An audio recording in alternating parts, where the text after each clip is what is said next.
Ќе посветиме малку повеќе внимание на палијативната нега. Две здруженија ги спојува еден проект. Од мојата десна страна се од Фондацијата доктор Верица Механџиска и Здруженијето Палиум, па ајде со ред. Бранка Џајковска, проектен менаџер во фондацијата, и Јорданче Јосифов од Здруженијето Палиум. Споени сте во еден заеднички проект. Палијативната нега е главно иницијална каписла зашто вие заедно соработувате. Дали ви е прва соработка и како дојде до ваша соработка?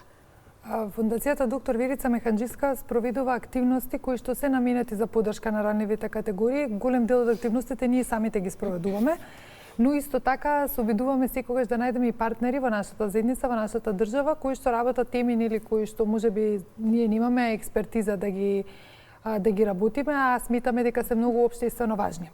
Таква е и оваа тема, поддршката на палијативните пациенти е една ранлива категорија на граѓани во нашето општество на кој што навистина им е потребна поддршка. И Здруженијето Палиум се издвои како едно здружение кое што може да биде сериозен партнер за нас, за да ги поддржиме нивните активности, затоа што веќе низ активностите кои што тие ги спроведуваат со други донатори, се покажа нивната детерминираност, посветеност, професионалност во надминување на овој предизвик.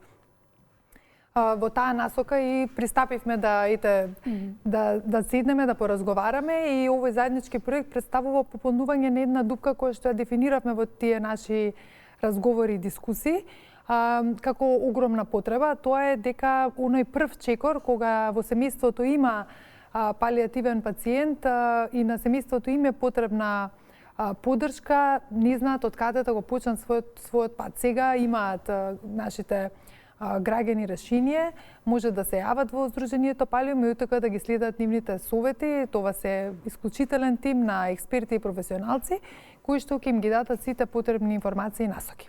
Јорданче, се познаваме, Здруженијето Палиум има гостувано и тоа како кај нас. Знаеме со какви активности, какви предизвици се соочувате. Лесно ли е да, со оглед на тоа дека многу добро ја познавате проблематиката, лесно ли е или специфичен сте во изборот на соработници кои што ќе одговорат на вашите потреби, оти најдобро знаете и ги живеете предизвиците секојдневно? Така. Дали е лесно? Не би рекол дека е лесно со оглед на материјата која што ја работиме, односно палијативната нега и грижа. Особено сензитивна. Да. И она што нас не мотивираше и ни беше главен вајт мотив да пристапиме кон првин да го направиме проектот за поддршка за линијата за поддршка за палијативни пациенти и нивните семејства, беше потребата. Постоиме од 2022 година и во секојдневната комуникација со нашата целна група констатиравме дека им е потребен водич низ целиот тој палијативен третман, кој што по литературата и во пракса може да се изведува и во домашни услови. Ние сме тука да им помогнеме, да ги насочиме, да ги внесеме во системот кој што веќе го имаме, кој што веќе постои, и побрзо и полесно да ги надминуваат сите оние предизвици со кои што секојдневно се соочуваат. Пред да се фокусираме на проектот, да им објасниме на гледачите што точно значи палијативен пациент, бидејќи може некој не слушнал за овој израз. Интересен е зборот, етимологијата на самиот збор. Палијативна грижа и нега доаѓа од францускиот збор палиум, кој што значи заштита. Така да, оној момент кога ќе заврши лекувањето, кога ќе заврши куративниот дел од целиот тој процес, настанува палијативен третман кога треба да се даде нега и поддршка во, најчесто е тоа во домашни услови, иако постојат институции за тоа е хосписот, но ние како невладина организација, како здружение се грижиме да допреме до сите овие наши сограѓани кои што не може да се сместат во болнички капацитет и да пробаме да пружиме квалитетна нега и поддршка на нив и на нивното семејство во домашни услови. Значи тука се работи за сите пациенти, иако малку попрецизно ако одиме во изразот палијативна нега или палијативни пациенти, се работи за пациенти со малку потешка дијагноза и кои што веќе влегуваат во една крајна фаза од својот живот. За да им обезбедите малку поубав и посигурен, хуман и подостоинствен живот. Да, на нив и на нивното семејство. Да, проектот е линија за поддршка на палијативните пациенти и нивните семејства. Така. Како ќе функционира таа, додека зборуваме, и телефонските броеви ќе можат гледачите да ги видат преку инсертите кои што ги подготвивме. Ќе каже Јорданчо повеќе за линијата и како функционира, затоа што тие се секојдневно во контакт со семејствата и со пациентите. Како што кажа и колегата ваш, ова се пациенти кои што се наоѓаат во својата последна, да речеме, фаза од животот и не секогаш и самите пациенти може да ви се јават. Многу често семејството е тоа со кое тимот на Палиум комуницира и идејата е не само да се зборува околу тоа што е потребно на палиативниот пациент, барем тоа Палиум го практикуваат, туку да се даде и поддршка на целото семејство затоа што тоа е травматски настан за сите. Како вие се вклучувате во активностите? Директно не сме ние како фондација вклучена, ние технички го финансираме реализирањето на оваа линија. Апсолутно се е оставено во професионалните раце на Палиум, кои што имаат експертски тим со состав и медицински и психолошки и од делот на социјална работа, за да може да дадат потребната поддршка на семејствата. Тоа што ние го следиме во моментот, но го следиме цело време работата, во постојан дослуг сме. За нас е многу впечатливо дека имаме веќе многу јавувања со оглед на тоа дека линијата е отворена пред 15 на 20 дена. Има веќе многу јавувања, голем интерес и гледаме и до нас стигнуваа, да кажам, гласовите на задоволство од она што Палиум го работат.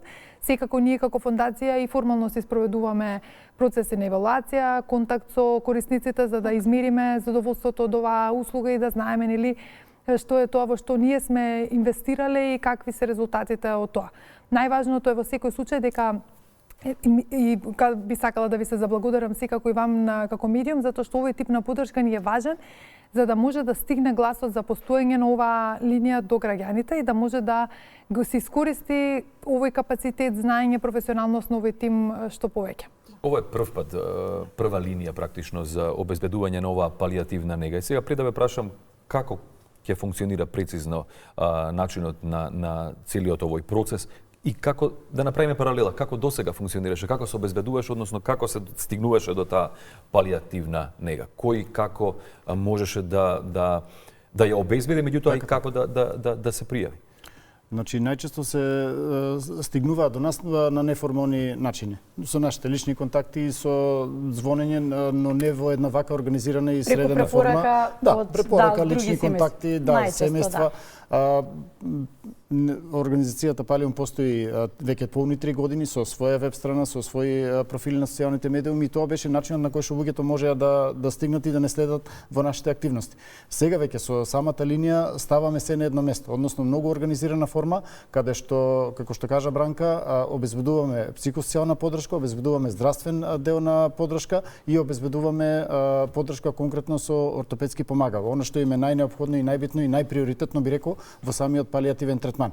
Самата линија ние како професионалци замисливме да функционира со свртување на нашите броеви 070 404 566 и 070 404 567.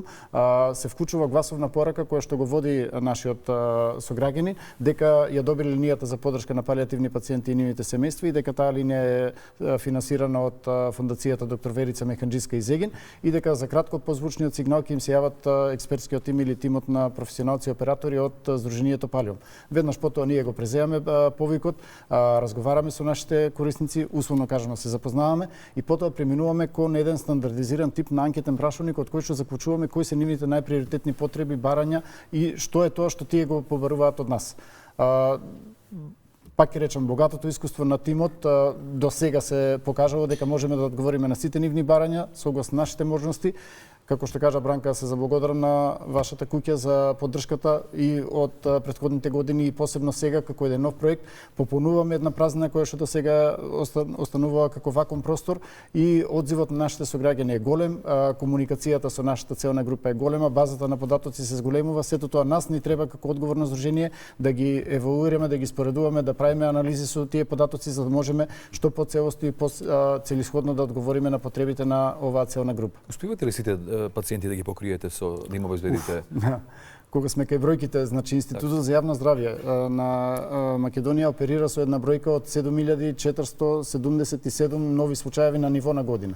Не значи дека сите ќе станат палиативни пациенти во првата година, но голема е бројката. Ние се трудиме, затоа и постоиме и ајде да кажам до сега 1/3 веќе ни се имаат обратено. Збориме глобално за овие 3 години. Така. Вие како фондација работите повеќе, не само ова, работите и на проекти за аутизам. Така е. Така што си дозволам да ја прашам што следно подготвувате, затоа што многу зборувавме сега за овој проект. Може ли нешто друго да најавиме? Како можете да видите дека, како што ви кажав и на почетокот, се обидуваме различен тип на ранливи категории да ги поддржиме. Поддршката на лицата со нарушување од спектарот на аутизам е нешто што самата фондација го спроведува, а голем дел од активностите самите ги реализираме. Чисто ќе најавам еве нешто што ни следува. Следната недела имаме настани од делот на нашата кампања Херои во сите бои, каде што зборуваме за сите предизвици и најнови истражувања поврзани со аутизмот. Експертски тим имаме и таму на говорници кои што се сретнуваат директно со семејствата, со родителите и разговараат на таа тема за битола. Настанот ни е преведен на 10 февруари, но тој веќе целосно пополнет, но еве можам да ги повикам вашите гледачи од југозападниот регион, од Охрид, Струга, Кичево и така натаму, доколку се заинтересирани да дојдат на настанот во Охрид, кој што е на 12 февруари во хотелот Белведере од 17 часот, и тоа ќе биде една исто одлична можност за семејствата да дознаат нешто повеќе и да се информираат и да некои предизвици кои што ги имаат да најдат решение. Исто така една поголема активност која што ни следува во март е на 22 март ја организираме традиционално третата трка со хуманитарен карактер, исто така наречена Херои во сите бои, ја препознаваат граѓаните онаа трка во населбата во општина Аеродром што се реализира и е целосно трка хуманитарна. Сите котизации се наменети за поддршка на испроведување на активности поврзани со лицата со нарушување од спектарот на аутизам. Секоја година поддржуваме други организации нивните активности. Така и оваа година ќе биде случајот и ете да испратам една молба и апел до граѓаните да ни се придружат и да трчаат со нас за една хумана и важна мисија. Важна е пораката која што ќе се испрати, така што сплотеноста во општеството само така дава резултати, поинаку не, и ја буди емпатијата едни кон други. Благодарам за гостувањето денеска. Би сакала само уште еднаш на крајот да ги споменам броевите. Одеа неколку пати како инсерти, но доколку некој не успеа да ги запиша броевите, значи на кои што ќе можете да се јавите, 070 404 566 и 070 404 567. Еве ви ги броевите. Се надевам дека излеговме во пресрет на многу семејства. Благодарам за гостувањето и се разбира се гледаме и во следна прилика. Благодариме на поканата.